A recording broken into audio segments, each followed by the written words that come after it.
Hello, everybody, and welcome back into the Orbit Football Podcast. You're joining myself, Cade, as well as my partners today. Once again, Tyler and Blake. We will be breaking down 8 of the best games across the country this week. It is week 11, so let's waste no time. Jump right into it. We've got a big one, big noon.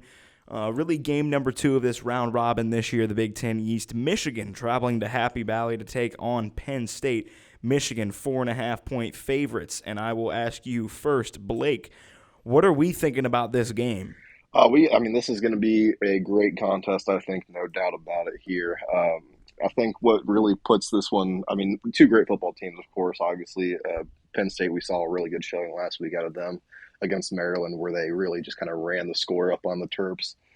Not the hardest thing to do right now, as that team is in a complete and utter slide, but still very impressive. Kind of that offense that we've been waiting to see from Penn State finally unlocked. Drew Aller looked really good as well in that one. They ran the ball with some decent success.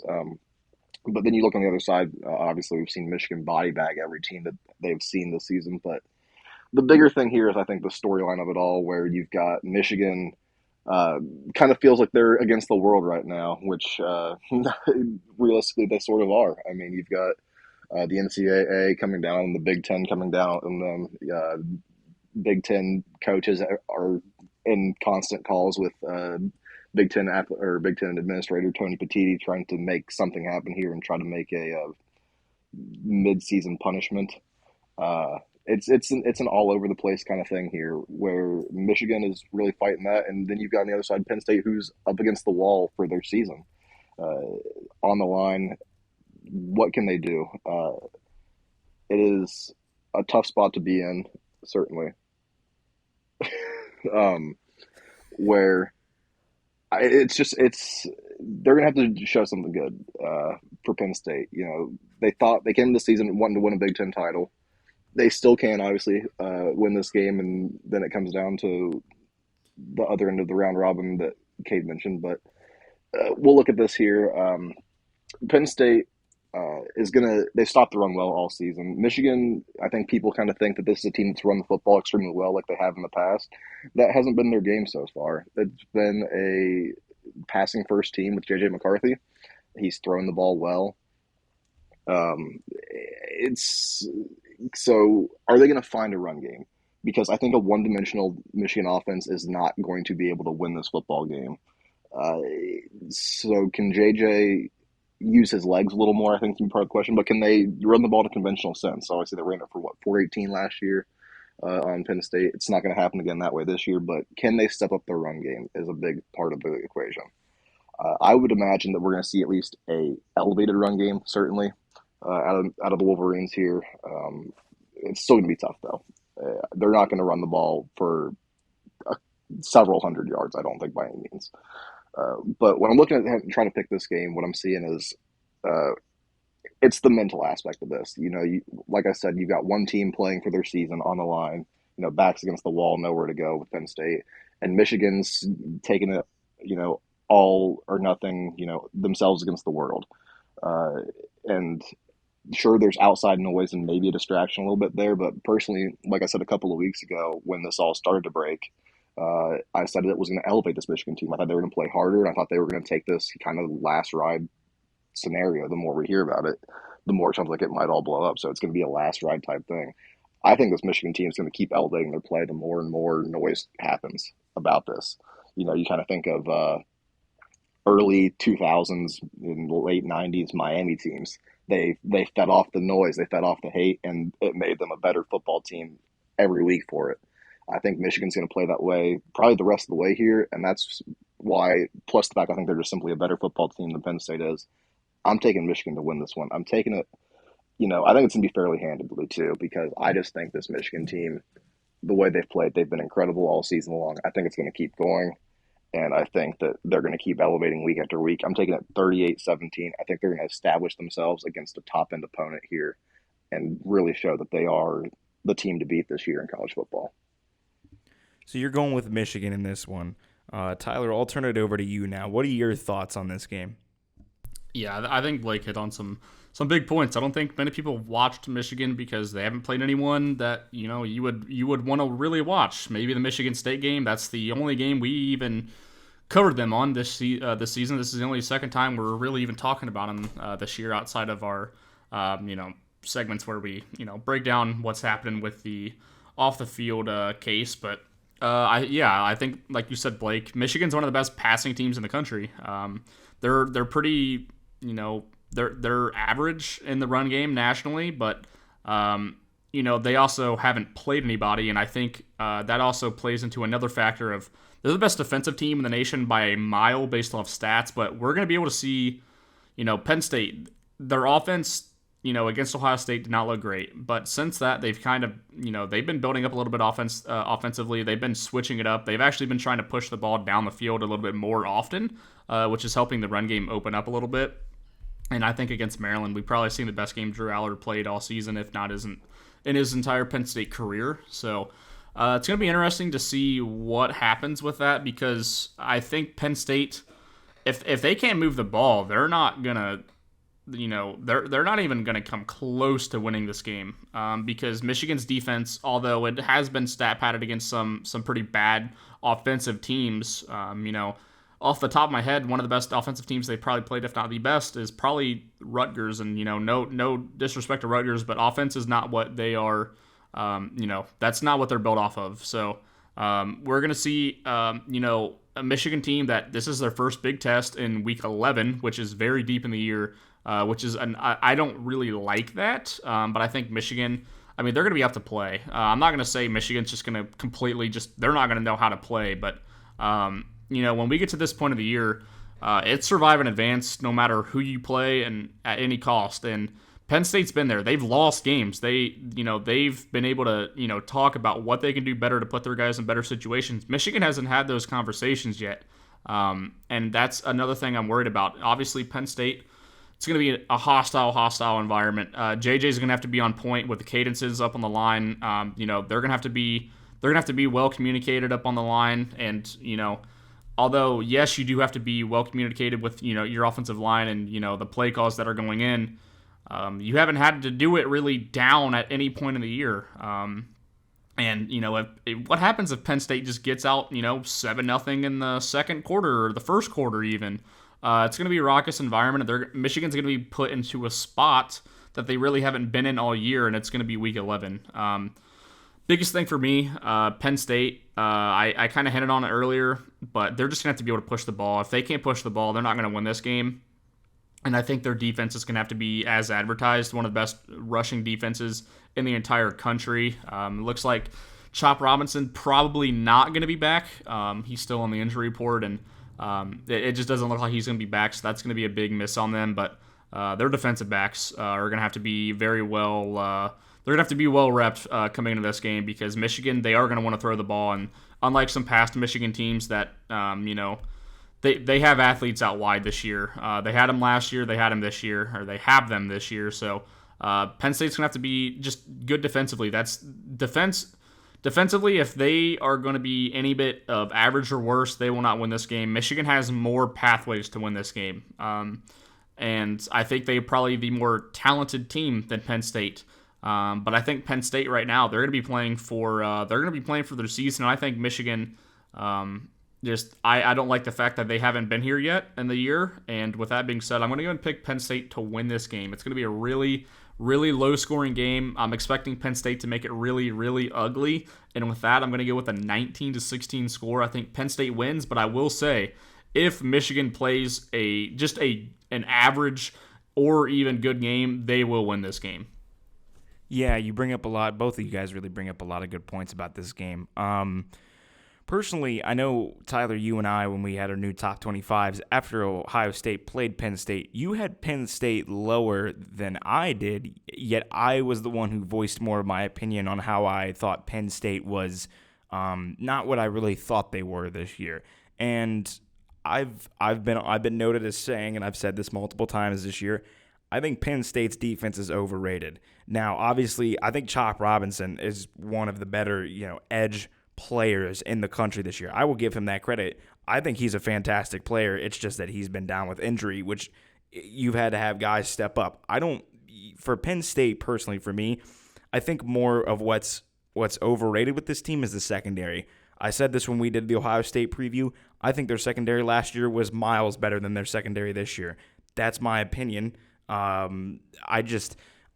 think that Penn State, people are saying, especially more so heading into that Ohio State game, people were saying Penn State's got the best defense in the country, and Ohio State's not going to be able to really do anything. And Ohio State did struggle to move the ball at points at that time, but, I mean, they basically what they did was they found Marvin Harrison, and they just rode him all the way downfield and won the game. And in my opinion, Ohio State dominated that football game against Penn State. Scoreboard might not have showed it. Yards might not have showed it. But what I saw from that game was just a dominating performance from Ohio State, where they just dragged Penn State through the mud through that entire game because their defense is very good and Penn State has some struggles on the outside. I think that is a big concern for them, is that Keandre Lambert-Smith went down last week again with an injury in that Maryland game. I mean, he's been a little bit banged up. He got banged up in the Ohio State game. He's their wide receiver 1, and he's really their only wide receiver this year that's had over 200 yards as it stands right now as a receiving threat. And that's the way that I think they're going to have to beat Michigan, because they couldn't run the ball against Ohio State. So how are you going to be able to run the ball against Michigan? You're going to have to be able to throw the football. So this game honestly kind of plays out similar to what the Ohio State game does. Who's able to throw the football better in this game?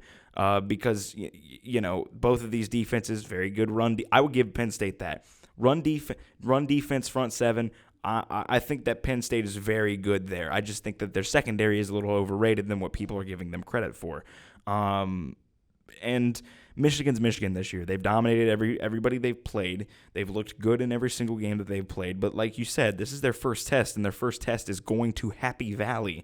One of the, if not actually probably the most hostile place to play in the country, period. The only other place that probably compares is Death Valley and LSU.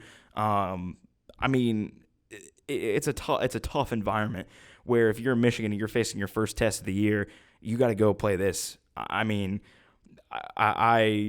If this game was in the Big House, I think Michigan is running this game. But I think because of the little bit of environment, and I said this earlier on when we actually did a preview of this year, that I think the environment's going to play a bit of a factor in this game. If this game was a night game, maybe a little bit more, but obviously it's still Penn State. It's still big noon. It's still got its importance around everything. I just think that I think that, as Blake said, Michigan is the better football team here. Michigan is in a better position right now than Penn State is. Yes, Penn State kind of found themselves a little bit last week against Maryland, which was a good thing for them to do, which is why I think this is going to be more competitive than I initially thought this game was going to be. After that Ohio State game, I thought Michigan was absolutely beating the brakes off of Penn State this weekend. Now I think it's going to be a little bit closer, just because I think Penn State will play amped up. I mean, they're in front of their home crowd. They still have a shot. I mean, if things go to plan where Penn State wins this game and Michigan beats Ohio State, as of right now, guys, Penn State's in the Big Ten championship if that scenario happens because of Big Ten West opponent records. And Penn State, as it stands right now, their West opponent records have one more win than Ohio State's and Michigan's do combined. So Penn State's in. I mean, they have the win over Iowa. Iowa right now looks like the front runner in the West, even though there isn't really, I guess you could say, a front runner, but there is to an extent. But, I mean, when you sit there and you look at this, Penn State, all they got to do is win this game, and they put themselves right back in a good situation. And I think it can happen. I think it can happen. I think the talent in this game, we're going to see a talent disparity very similar to what we did in the Ohio State game. I just think that Michigan has more talent than Penn State does. I think this team is just better than they are. I think this team has a lot more to play for than Penn State does right now, in the sense that Michigan's got target on their back right now. If they slip up, they will not hear the end of it this year. This is it. This is their all in. It's a national championship or bust style season, as Blake said, and for that reason, I think Michigan's going to kind of roll in this game. I think they're just going to be up comfortably. I think this game is going to play out very similar to the Ohio State game, where it looks competitive, but Michigan really just kind of dominates this game. I got a 31-20 for the Wolverines in this one. I think Michigan's going to prove that they're legit this year, and they're going to be looking for a national championship. and that's on their minds this year. But to move on to another ranked matchup, this one, I mean, for a sense of one team still has some importance when it comes down to they're going to need some help, but has some importance when it comes down to possible conference title hopes. But Tennessee takes on Missouri this weekend, 3:30 CBS kick. Luther Burden injured a little bit in that Georgia game for Missouri. He's listed as really questionable or a game-time decision this weekend. So, Blake, I'll ask you first. How do we think this game between the Vols and the Tigers is gonna play out this weekend? Yeah, certainly some big implications here. At minimum, this is going to end up being the game for second in the East. Obviously, depending on what happens with the game we'll talk about later, it could set up a potential SEC East matchup, title matchup in next week. Again, depending on the outcome of these. But we've got a good football game on our hands here, I think. Mizzou, again, a team I've been high on all year long coming into the season. I really like this team that Eli Drinkwitz was going to field out here. And a team that early on in the season I really wasn't nearly as high on in Tennessee, but one that I really came around on. This is a team that has steadily moved up my kind of power rankings all season long to the point where I think they're easily a top 15 team in the country right now, and I would take them against I have both these teams ranking in the top 15 right now. I think they match up well against just about everybody, and it's going to see a good football game here for sure. What this is going to come down to, I think, not really a secret by any means, but Tennessee wants to run the football. It's their game. It is the way they've been. It's their key. Because Joe Milton, admittedly, has not been particularly great through the year, all year long. Not the biggest shock in the world, I don't think, but I don't think anyone expected them to run the football with the success that they have. So can Missouri stop the run? I mean, that is the key here. They've been, all right against it all year long. Georgia kind of had their way at parts last week, especially in the latter half of that game. They started wearing that Mizzou front down.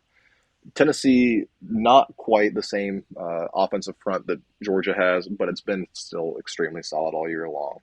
I think it's going to be pretty difficult for Mizzou to stop the run in this game, or at least slow it down to the point where Joe Milton's going to have to take the game over. I just don't see them being able to do that. On the other side of the football, Luther Burden being questionable, probably going to be a Friday, maybe game time decision even on Saturday, makes it a different story as well. You saw the first few drives of that game. Luther Burden really kind of was a key part, and Georgia was on their back foot in a not complete sense, but at least a little more than they were in the second half when he came out and was not 100%, got hurt there at the end of the first half. So it changed their offense up a lot, because when you've got arguably the best offensive weapon in the country, it's a tough loss to have. And if he's not playing, or if he's not at 100%, which I don't think there's any chance that he'll be at 100% if he does play, it's going to be a tough spot for them to see that through. They've run the football well, Mizzou has, just like Tennessee. And Tennessee's rush defense has been spotty at times. But their pass rush has been the key. And I think that's going to be the other key for Tennessee here in Mizzou. Brady Cook has been has struggled in the last several weeks turning the football over. There's not really any question about that. So can he limit his turnovers here? That's the big thing. With a pass rush like Tennessee has, I don't know that they're going to be able to, or that he's going to be able to. So just the whole matchup just really leans Tennessee for me. And for that reason, I'm going to take it here. I think they're going to take this game. I think they're going to solidify themselves as the second best, or as the second place team in the East. And again, depending on what happens at the game we're going to talk about later, I think we're going to see, potentially an SEC East matchup. So you're going with Tennessee in this game. Tyler, I'll turn it over to you. What are you thinking about this game? Yeah, I'm with Blake. I think this is going to be a good game. I think it's going to be a close game as well. And I also agree with his ending statement there, where I think this matchup does favor Tennessee. They like to run cover 2 and cover 3 a lot, which Brady Cook just not very good against zone coverage this year. That's kind of been his kryptonite, and that's what Georgia went to in the second half. In the second half of the game there. So, I don't really have a whole lot to add. I mean, he kind of hit on Luther Burden there.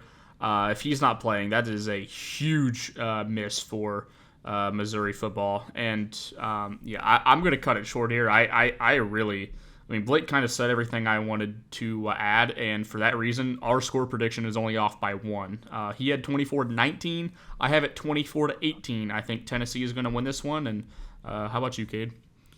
I mean, I think we're all kind of on the same boat here in this game. I think we're all kind of leaning a certain way, partially because of the circumstance for Missouri and how it stands right now, but also Tennessee's playing for a lot in this game. That's another big thing, is that Tennessee, I mean, obviously they're going to need help from another game, which we'll get to next, but they can still win the East this year. And, I mean, like we said, this is basically a de facto second-place game in the East as it stands right now. Tennessee, they can play a little bit of spoiler. Obviously with Georgia next weekend, at home, at Neyland, that game's going to have all eyes on it. I mean, you can put yourself in a really good position. I think Tennessee, just the way that this team's built, I think they've got not just circumstance, but they got a really good recipe against Missouri. I think, like I said, I think we all kind of have very similar thoughts about this game when we break it down overall. But I'm going to go with Tennessee in this one as well. I got a little bit more points scored. I got a 27-23 Vols in this one. Give me Tennessee on the road over Missouri. But now to the other game of importance regarding an SEC East team. Georgia can lock up the SEC East this week if they defeat Ole Miss at home, 7 p.m. kick, ESPN. Georgia, once again, tougher game, top 10 opponent, coming to their house. Blake, how are we feeling about this game? This is one I'm really feeling kind of odd about. I don't know. Where I'm at is that Georgia's not going to go undefeated this regular season. I really just don't think that they can. There's too many tough spots on this schedule for them. And I think this is going to be the toughest one by far. Ole Miss is playing really good football, guys. They're playing great football, no doubt about it. Early in the season, I think we're going to see a lot of people talk through the week about the Alabama game and how Ole Miss really struggled offensively against Alabama, and this Georgia defense is probably not on that same level as the Bama defense is, but still a really good unit. Probably second in the SEC to the Alabama one. So we're going to see a lot of talk about that. But I'm going to say that, you got to say that Trey Harris didn't play in that game, wasn't healthy. Quinshon Judkins, not fully healthy by any means. He played, but not nearly to 100% level. Ole Miss was banged up pretty bad at the start of the season. They've only gotten healthier as we've gone on. So it's a very different matchup than that Alabama one, I think, for sure. They're going to have to convert on third down. Ole Miss is, though.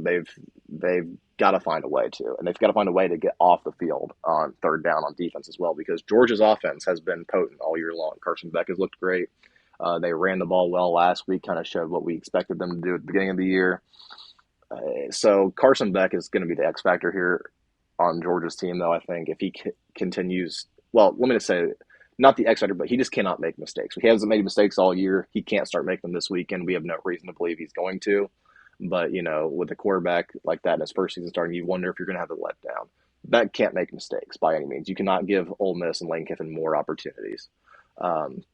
So with that, you go to the Ole Miss offense. It's going to be about Jackson Dart and Quinshon Judkins, though, finding a way to run the football. And Dart with his legs on to find a way to run the football, too. He's been great in the past several weeks. He's throwing the ball well. He's looked solid with his legs. We've seen him look solid with his legs throughout his entire time at Ole Miss. It's a weird matchup. It's the toughest one Georgia's got. And there's just a gut feeling almost, I think. I think Georgia's obviously the better team here. We're in Sanford at night. Tough spot. But I just like this Ole Miss team a little bit here.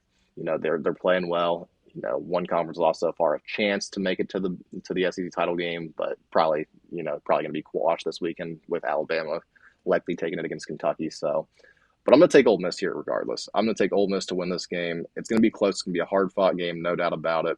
I'm going to take it 27-24. I like this Ole Miss team and where they're at. So you're going with Ole Miss in this one. Tyler, I'll turn it over to you now. What are we thinking about this game? Yeah, this is going to be an interesting matchup, I think. I think Ole Miss has the offense to kind of put Georgia not away, but they can get out in front of Georgia and make Georgia once again play from behind. They went down 7-3, and they took the lead and kind of controlled through the rest of the game. But this is going to be an interesting matchup. I want to thing I'm going to watch. Specifically is the receivers for Ole Miss. If they can create separation, like they have been the last couple of weeks. And even when they don't, they've been catching a lot of contested balls as well. And Jackson Dart is putting balls into great places. So I think that the passing attack for Ole Miss is going to be important because, over the past few seasons, maybe not as relevant, but Ole Miss in big games kind of just seems like they kind of just get talent differentialed, and they kind of just fall behind a little bit. But I think this year is going to be a little bit different. I think Georgia, we've seen that Georgia's not indestructible this year. And Georgia, their defense is going to have to once again come up and be big against a team that they probably weren't expecting to be, when we were looking into like the preseason part, we probably weren't expecting Mizzou to be top 15 or Ole Miss to be top 10 at this point in the year, and they are. So I think this is another good matchup for Georgia. And with that being said, I was talking about the Ole Miss passing offense, and I think Georgia's going to have a great day defensively. I think they're going to be able to win this game. Not easily, but I do think that they're going to separate themselves from the rest of the pack after this week, and I do think they will be the new number one team in the college football playoff poll with a resounding 37-19 win over number 9 Ole Miss. I do think this is just a really good matchup for Georgia here. Yeah, for this game, a little interesting here. I'm going with a similar prediction score what I had last week for Georgia. I think this game's kind of similar to last week, honestly. I think Missouri and Ole Miss have very different styles of offense and the way that they try to run their offense, but I think that they're very similar. I want to say maybe talent level teams. I think Ole Miss might have them beat, not by too much though. I don't know. It just kind of gives me one of those feels that this is going to be I think this is going to be a competitive ball game. I think that Georgia is, like Tyler said, they're not indestructible this year. They're beatable, very, very, very beatable this year. And when I look at Ole Miss, I mean, this team, they snuck by A&M last week. And that's a good win in my book. I still think A&M is a very talented football team. They just have lost literally every single out of their, I believe they're 5-4 now, or yes, 5-4 now, and their losses are, 3 of their 4 losses are one-score games. They're in the ball games for very many of those games. They just haven't pulled them out. So A&M's a respectable team, and Ole Miss getting that win, that's a good win for them. Ole Miss is Ole Miss, though. I just think that there's a ceiling for this team, and we're going to kind of see it against Georgia. I think there's a talent gap. That's what I'm trying to say. Very similar to how there was a talent gap between Missouri and Georgia, and that really separated those two in that game in the end.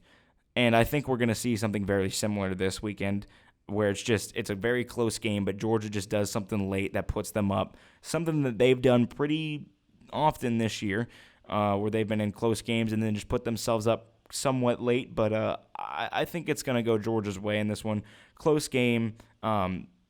So I'm going to go with Georgia here.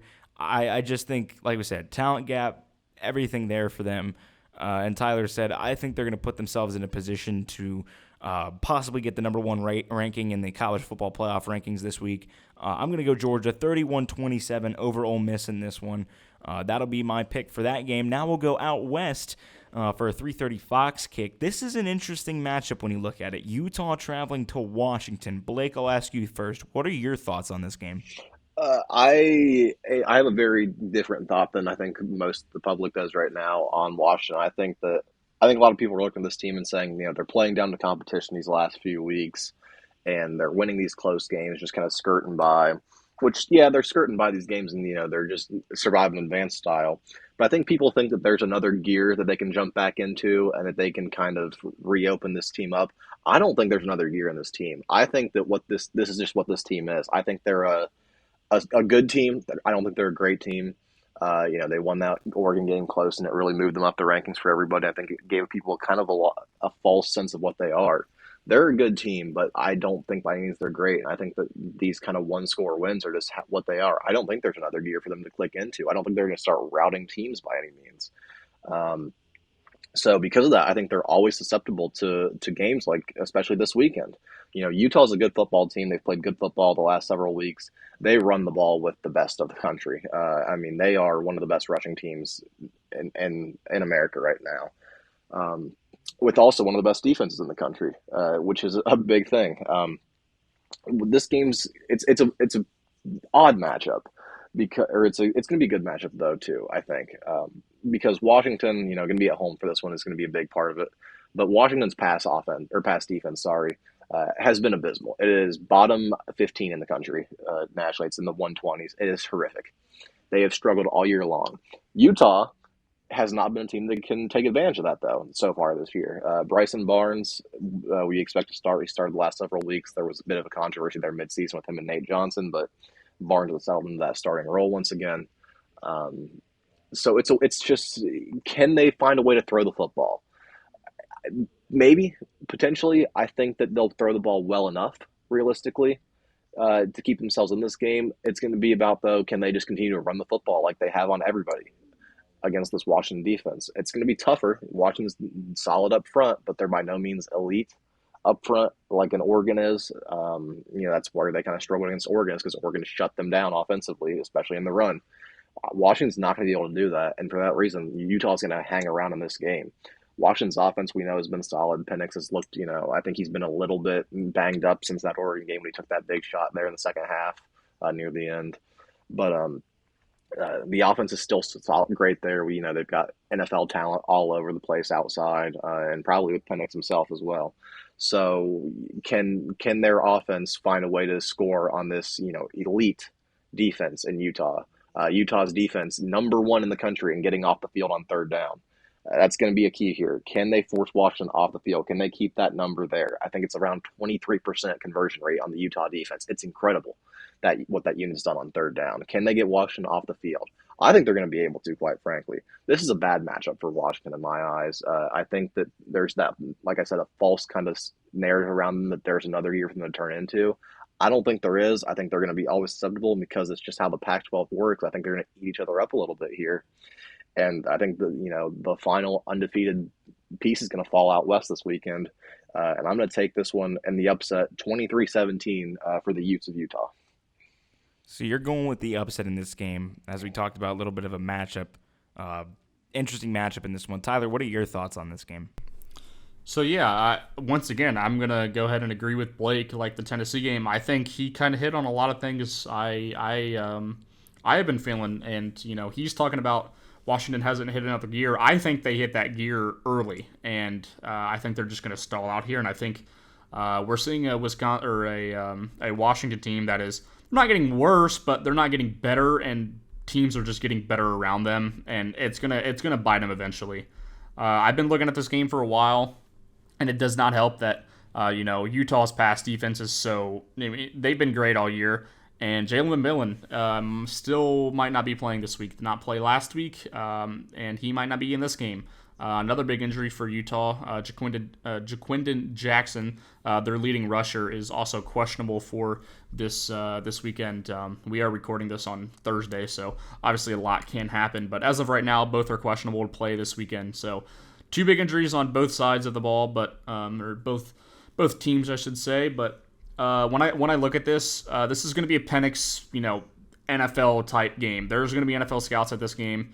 And the thing is, it's going to be, looking at the weather forecast, it looks like it's going to be raining, and it looks like it's going to be mid-50s. And when I think of that, that is a Utah football game that they are going to go out and win. They're going to go ahead and try to just pound the ball down Washington's throat. And I think they're going to be able to. I think they're going to be able to get the power run game going pretty well. I think they're going to be able to get play action and make stuff on Bryson Barnes a little bit easier. We've seen what the USC offense could do to them, and USC does have better talent, but I do think that's the multiplicity of this Utah offense is going to be able to open up some gaps like USC did against Washington.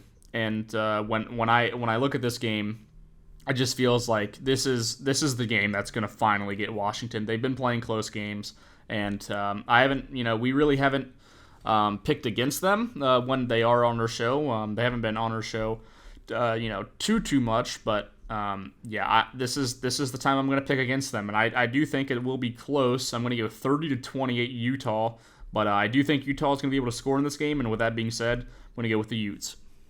So I agree with what Tyler said more so about Washington. I think they've hit their gear early, and that gear is going to put them in a really good position. They beat Oregon. That might have been their peak though this year. I think I've started to know that about this team.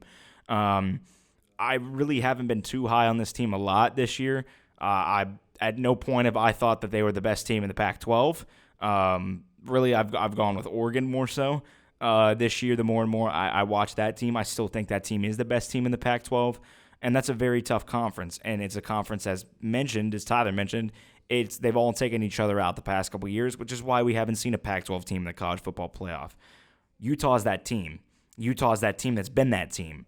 And usually for Utah, it's in a matchup like this that very much kind of favors their style of play, where it's going to be a gritty game. And, all signs kind of point toward Utah in this situation in my head, but I just don't think they have enough talent on offense. That's the thing, is I don't think that team has enough talent on offense. Washington does. Say what you want about the defense, say what you want about the pass game. I just don't see a way that Utah is going to be able to attack the major weaknesses of the Washington defense. And I think Washington's just going to be able to do what they've done this year and put points up on teams, as long as Penix can not turn the ball over like he did in the Arizona State game. I mean, if he plays a clean game, doesn't turn the ball over, hey, they're going to be looking pretty. And that's how I see this game playing out, is I think Washington just has too much talent. Very similar to what I said about a couple other games earlier in this one. I just think that it's not a great matchup for Washington, but I don't think that Utah just has the firepower offensively to get it done. And for that reason, I'm going to go with Washington in this one. I'm going to go 31-20. I'm going to go with Washington in this game. We'll stick in the Pac-12, go to another game. USC, they fired Alex Grinch. They have to travel to Autzen now this weekend. Very tough game. Blake, I'll ask you first. How do you think this game plays out? Well, last week I talked about, when we were talking about the Washington UCLA game, or USC game, sorry, I'm all over the place.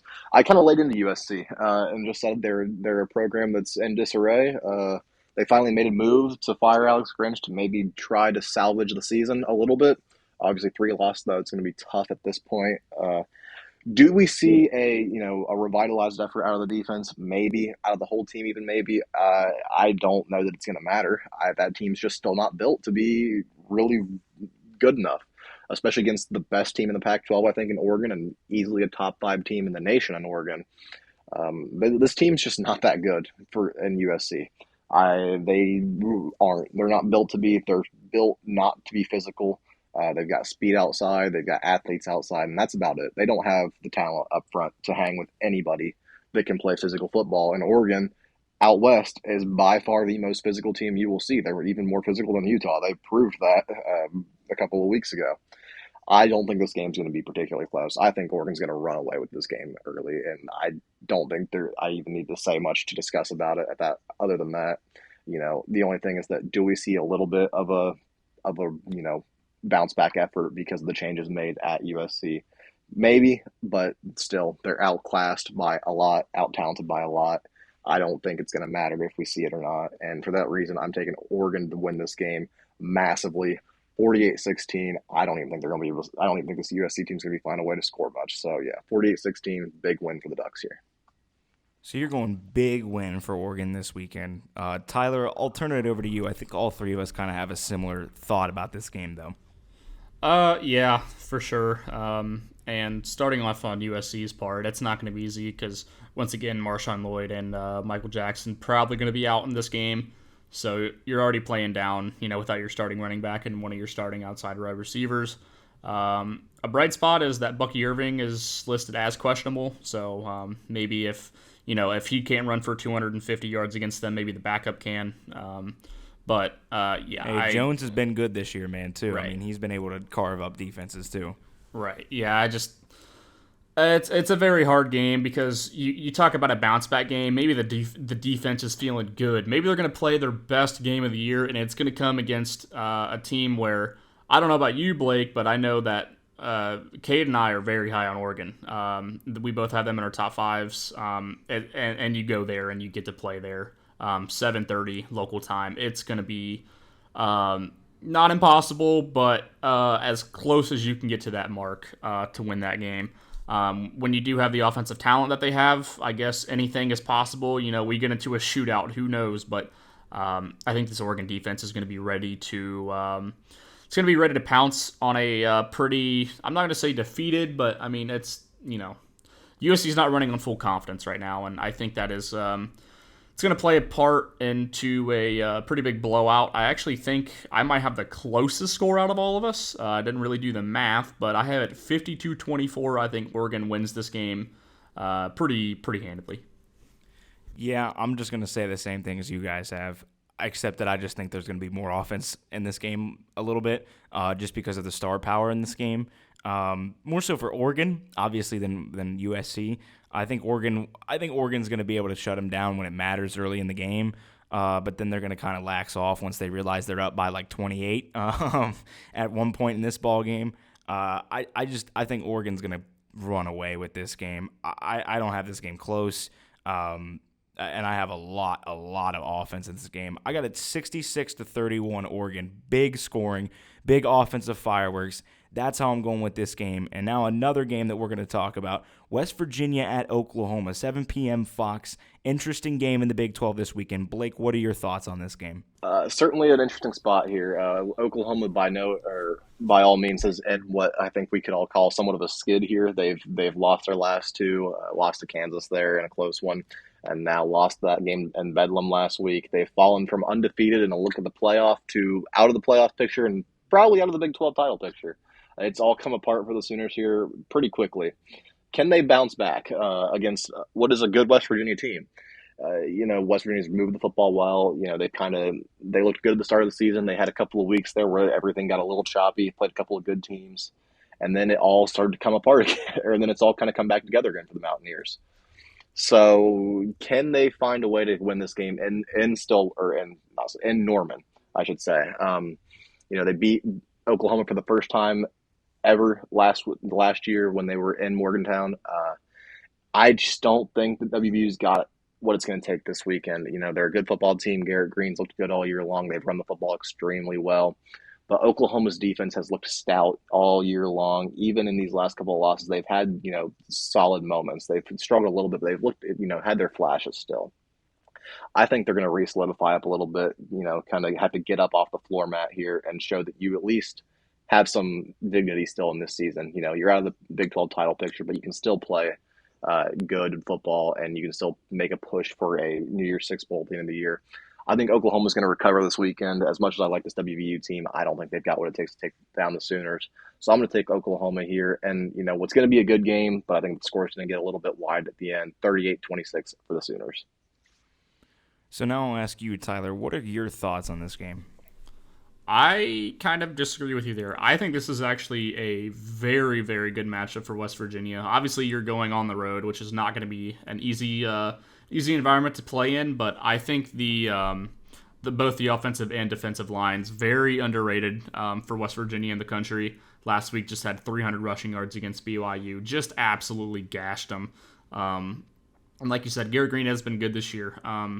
Biggest thing in this game is Oklahoma. Are they going to be able to pass the ball? Because West Virginia, very, very good against the run, but very aggressive in the air. And if they can get some turnovers, get Dylan Gabriel into a bad roll of plays, I think this game can get sideways. And I'm going to go ahead and pick that. I'm going to go West Virginia in this one, 29-26, a close game, but I do think West Virginia maybe game-winning field goal, but I do think it's going to be some late-game heroics have to come from West Virginia if they do want to win this game.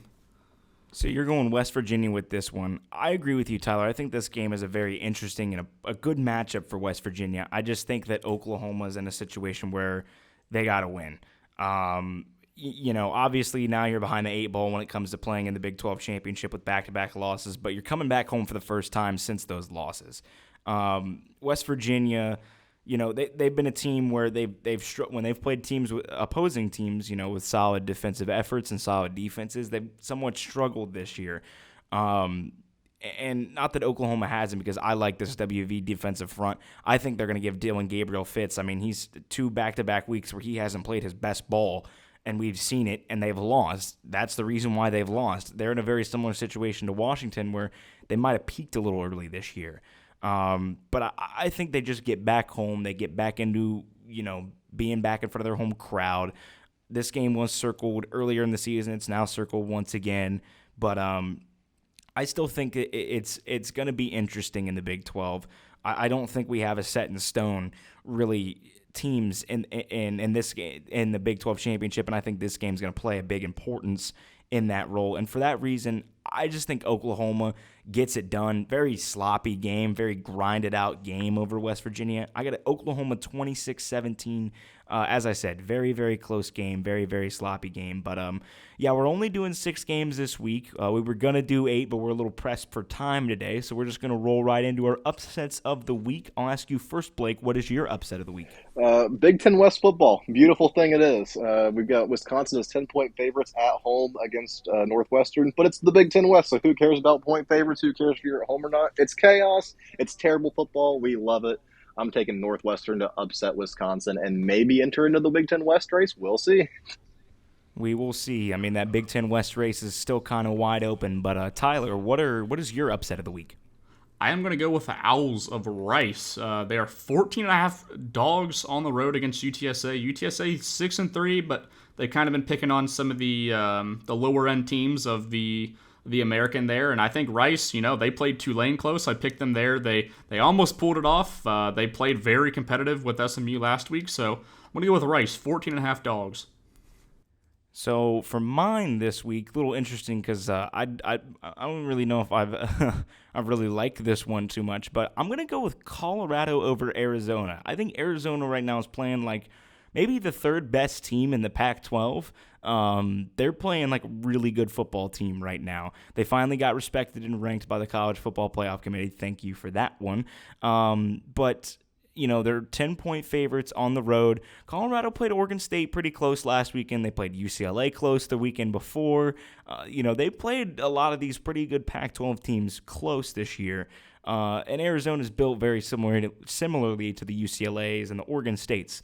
Arizona's kind of rolling. They might get into a spot where they have a little bit of an off game, but 10-point underdogs. I'm going Colorado, Deion's bunch out there in Boulder as my upset of the week. With that will wrap up our show today. For Blake, for Tyler, this is Cade signing off. You have been listening to the Orbit Football Podcast.